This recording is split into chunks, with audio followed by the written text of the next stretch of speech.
Welcome to Zee drama circle. Serial Vasudha के आने वाले एपिसोड में कहानी एक ऐसे मोड़ पर पहुंच चुकी है जहां हर किरदार की सांसें थमी हुई हैं और हर पल एक नया सस्पेंस सामने आ रहा है। इस बार जो ट्विस्ट आया है उसने पूरे परिवार को हिलाकर रख दिया है। कहानी की शुरुआत होती है वसुधा से, जो अचानक बेहद परेशान नजर आती है। उसकी आंखों में डर साफ दिखाई देता है। तभी उसका फोन बजता है और कॉल होता है देव का। जैसे ही वसुधा फोन उठाती है, देव की घबराई हुई आवाज सुनाई देती है। वो कहता है, वसु, पापासा का एक्सीडेंट हो गया है, मैं अभी वहीं जा रहा हूँ। ये सुनते ही वसुधा के पैरों तले जमीन खिसक जाती है। उसका दिल तेजी से धड़कने लगता है। एक पल के लिए वो कुछ समझ ही नहीं पाती, लेकिन फिर खुद को संभालते हुए सोचती है, अगर एक्सीडेंट रास्ते में हुआ है तो मुझे भी आसपास जाकर देखना चाहिए। वहीं से वसुधा एक बड़ा फैसला लेती है। वो बिना किसी को सच्चाई बताई घर से निकलने का प्लान बनाती है। दादी सा को वो बहाना देती है कि रास्ते बहुत खराब हैं, इसलिए देव और बाकी लोग अभी यहाँ नहीं आ पाएंगे। दादी सा को यकीन दिलाकर वसुधा चुपचाप वहां से निकल जाती है। लेकिन कहानी में ट्विस्ट यहीं से शुरू होता है। दादी सा को वसुधा की बातों पर शक हो जाता है। उन्हें महसूस होता है कि कुछ छिपाया जा रहा है, और फिर एक माँ का दिल उन्हें चैन से बैठने नहीं देता। वो भी चुपचाप वसुधा के पीछे पीछे निकल पड़ती है। उधर वसुधा और देव दोनों उस जगह पहुंचते हैं जहां एक्सीडेंट हुआ था। वहां का नजारा देखकर दोनों सन्न रह जाते हैं। चारों तरफ अफरा तफरी मची होती है, लोग इकट्ठा है, लेकिन सबसे बड़ा सवाल पापासा कहाँ है। ना गाड़ी का सही पता, ना उनका कोई निशान। ये देखकर वसुधा की आंखों में आंसू आ जाते हैं। देव भी पूरी तरह टूट जाता है, लेकिन खुद को संभालने की कोशिश करता है। तभी वहां पहुंचती हैं दादी सा। जैसे ही दादी सा वहां का माहौल देखती हैं, उनका दिल एक पल के लिए जरूर कांपता है, लेकिन अगले ही पल वो खुद को मजबूत कर लेती हैं। वो पूरे विश्वास के साथ कहती हैं, मुझे पूरा भरोसा है, मैं एक माँ हूँ, मुझे पता है मेरे बेटे को कुछ नहीं हुआ है, वो सही सलामत है और वापस जरूर आएगा। उनकी ये बात सुनकर सब थोड़ी देर के लिए शांत हो जाते हैं। दादी सा फिर देव और वसुधा से कहती हैं, यहाँ खड़े रहने से कुछ नहीं होगा, तुम दोनों मेरे साथ घर चलो। और मजबूरी में देव और वसुधा उनके साथ वापस घर लौट आते हैं। लेकिन असली तूफान तो अभी घर के अंदर उठना बाकी होता है। घर में चंद्रिका पहले से ही बहुत परेशान होती है।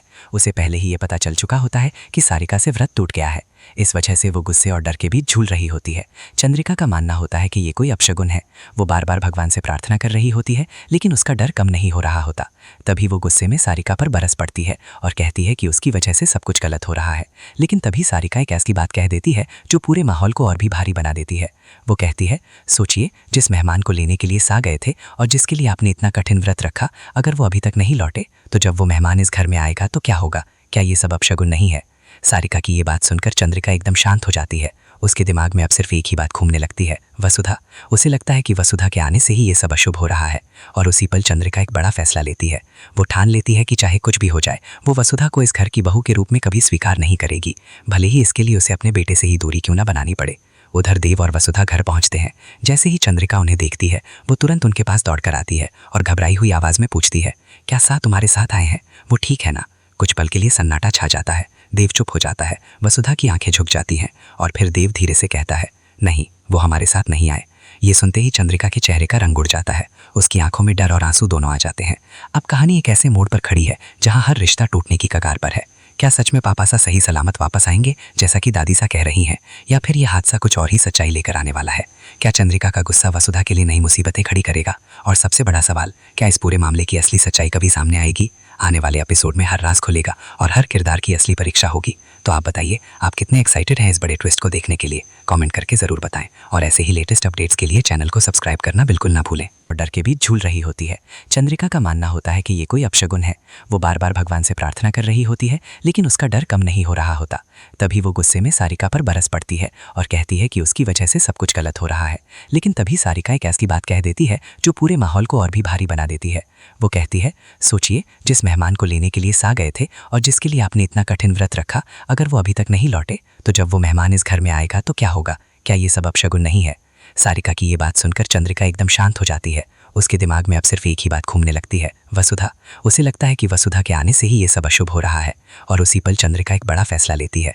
वो ठान लेती है कि चाहे कुछ भी हो जाए, वो वसुधा को इस घर की बहू के रूप में कभी स्वीकार नहीं करेगी, भले ही इसके लिए उसे अपने बेटे से ही दूरी क्यों ना बनानी पड़े। उधर देव और वसुधा घर पहुंचते हैं। जैसे ही चंद्रिका उन्हें देखती है, वो तुरंत उनके पास दौड़कर आती है और घबराई हुई आवाज में पूछती है, क्या सा तुम्हारे साथ आए हैं? वो ठीक है ना? कुछ पल के लिए सन्नाटा छा जाता है। देव चुप हो जाता है। वसुधा की आंखें झुक जाती हैं और फिर देव धीरे से कहता है, नहीं, वो हमारे साथ नहीं आए। ये सुनते ही चंद्रिका के चेहरे का रंग उड़ जाता है। उसकी आंखों में डर और आंसू दोनों आ जाते हैं।